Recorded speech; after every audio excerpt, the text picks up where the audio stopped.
Speaker తరఫు arguments కూడా last time speaker తరఫున ముకుల్ గారు అపేర్ అయ్యి మేము రీజనబుల్ టైం అంటే ఎంతనో స్పీకర్ అడిగి చెప్తామని చెప్పారు. సో ఆర్డర్ తర్వాత మన రిట్ పిటిషన్ ఫైల్ చేసినప్పుడు 7 మంది ఎమ్మెల్యేల పైన జస్టిస్ గవయ్ గారి ధర్మస్థానము నోటీసెస్ కూడా అదర్ సైడ్ సర్వ్ చేయండి అని చెప్పారు. మేము ఇదే స్పీకర్ దృష్టికి కూడా తీసుకెళ్లి ఇచ్చాము.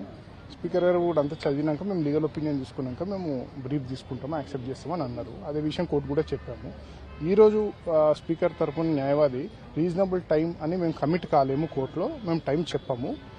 5 judges constitution bench Subhash Desai judgement ప్రకారం దాంట్లో రీజనబుల్ టైం అన్నారు, టైం ఎక్కడ చెప్పలేదు. సో మేము కమిట్ కాము అని చెప్పడం జరిగింది ఆయన. సో మేము ఆర్గ్యూ చేసి 10 నెలలు అయినాయి, మేము ఎస్ఎల్పీ వేసిన తర్వాతనే నోటీస్ ఇచ్చింది స్పీకర్, నోటీస్ ఇచ్చారు. అండ్ రిట్ పిటిషన్ ఫైల్ చేసినాక 7 మంది ఎమ్మెల్యేల పైన ఇప్పుడు నోటీస్ ఇచ్చారు. సో మేము ముందుకు వస్తే గానీ స్పీకర్ తనంతా తాను డిసైడ్ చేస్తలేరు.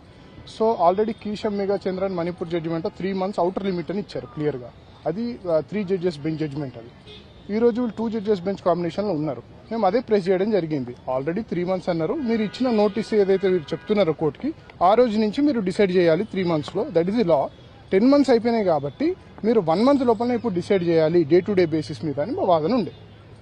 అండ్ ఇద్దరు ఎమ్మెల్యేలకైతే అసలు అవసరం కూడా లేదు అడ్జుడికేషన్, ఎందుకంటే ఒక ఆయన కంటెస్ట్ చేశారు, ఇంకొక ఆయన వాళ్ళ డాక్టర్కి ప్రచారం చేశారు. సో వాళ్ళకి అసలు అడ్జుడికేషన్ కూడా అవసరం లేదు. It is an open and shut case. దేనికి వాళ్ళు టైం ఇవ్వలేమంటే జస్టిస్ గవయ్ గారి ధర్మస్థానం రేపే వాయిదా ఇస్తాం, మీరు ఆర్గ్యూ చేయండి, మేము డిసైడ్ చేస్తాం రీజనబుల్ టైం అంటే ఏంటో అని అన్నారు. దానికి గాను వాళ్ళు 3 రోజులు టైం ఇవ్వండి, మేము కౌంటర్ దాఖలు చేస్తాము, కౌంటర్ చేసిన తర్వాత మేము ఆర్గ్యుమెంట్ చేస్తామంటే ట్యూస్డేకి పోస్ట్ చేయడం జరిగింది. మా తరపున మేము కూడా చెప్పాము, హైయప్ ఆన్ ది బోర్డు పెట్టమని చెప్పాము. ఎందుకంటే అది బోర్డు కిందకి పోతే మళ్ళీ అదొక సాకుతో కేసు లిస్ట్ రీచ్ కాకుండా అవుతుంది. సో హైయప్ ఆన్ ది బోర్డు అని జడ్జి కూడా చెప్పారు. మోస్ట్ ప్రాబ్లీ టాప్ 5 కేసెస్లో వస్తుంది. అండ్ ఆ రోజు డిసైడ్ అవుతుంది ట్యూస్డే. అంటే స్పీకర్ పైన ఒత్తిడి పెరుగుతున్నట్టు సార్, సుప్రీంకోర్టు జోక్యంతో అనేక రాష్ట్రాల్లో స్పీకర్లు చర్యలు తీసుకున్న పరిస్థితి కూడా ఉంది. అనర్హత వీటి అంశానికి సంబంధించి ప్రాబ్లం అది. స్పీకర్ ఇక్కడే కాదండి, అన్ని రాష్ట్రాలలో, ఏ రాష్ట్రంలో ఎక్కడ కూడా మీరు గోవా ఎగ్జాంపుల్ తీసుకోండి. సుభాష్ దేశాయ్ 5 జడ్జిమెంట్ వచ్చిన తర్వాత కూడా మహారాష్ట్ర స్పీకర్ డెసిషన్ తీసుకోలేదు. తీసుకోకపోతేనే 2 సార్లు మళ్ళీ రిట్ పిటిషన్ ఫైల్ చేయడం జరిగింది. గోవా స్పీకర్ తీసుకోలేదు, వాళ్ళకు కూడా ఒక రిట్ పిటిషన్ అంటే ఆర్టికల్ 32 సుప్రీంకోర్టులో ఫైల్ చేయడం జరిగింది. అదే తరహాలో తెలంగాణ కూడా ఇప్పుడు అదే తరహాలో అవుతుంది. సో అందుకనే వాళ్ళు స్పీకర్ కి నిర్ణయం తీసుకోవాలని మాత్రం చెప్పగలరు, డిక్టేట్ చేయలేదు కదా స్పీకర్. అదే చెప్తున్నాను 3 జడ్జెస్ ఆల్రెడీ డిఫైన్ చేశారు లా అని. కీశం మేఘా చంద్రలో save and exceptional circumstances 3 months లో డిసైడ్ చేయాలని అన్నారు. ఇప్పుడు 10 months అయింది ఫైల్ చేసి. నోటీసులు ఎస్ఎల్పి సుప్రీంకోర్టుకు వచ్చిన తర్వాత ఇచ్చారు. అండ్ అది కూడా అడగడం జరిగింది, 10 నెలల్లో మీకు ఏమైనా స్టే ఉందా హైకోర్టులో, మీరు ఎందుకు విచారణ జరపలేదని. దానికి వాళ్ళ దగ్గర ఆన్సర్ లేదు.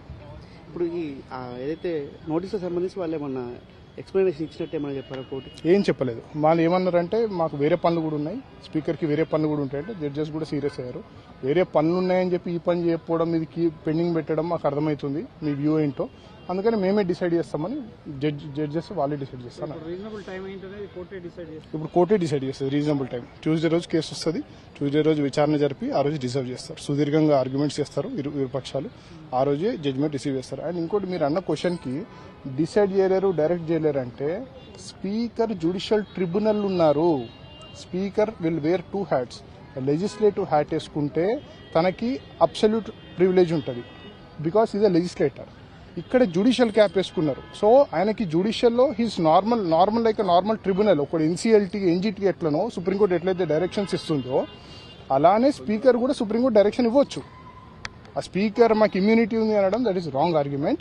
నేను మళ్ళీ చెప్తున్నాను, అట్లీస్ట్ 6 కేసెస్లో సుప్రీంకోర్టు డైరెక్షన్స్ ఇచ్చింది స్పీకర్కి. జయంత్ పాటిల్, సునీల్ ప్రభు, గోవా, కేశం మేఘా చంద్ర, రాజేంద్ర సింగ్ రాణా జడ్జిమెంట్ ఉంది. దాంట్లో సుప్రీంకోర్టు స్పీకర్కి గడువు ఇచ్చినాక స్పీకర్ డిసైడ్ చేయకపోతే సుమోటోగా సుప్రీంకోర్టే డిసైడ్ చేసి వాళ్ళందరినీ డిస్క్వాలిఫై చేసింది ఎమ్మెల్యేలను, 13 మంది ఎమ్మెల్యేలను, బీఎస్పీ వాళ్ళని. సో అది పాయింట్లెస్. అది స్పీకర్ డిసైడ్ డైరెక్షన్ ఇవ్వలేదని హైకోర్టు చెప్పడం దట్ ఇస్ పాయింట్లెస్. 100% వస్తాయి.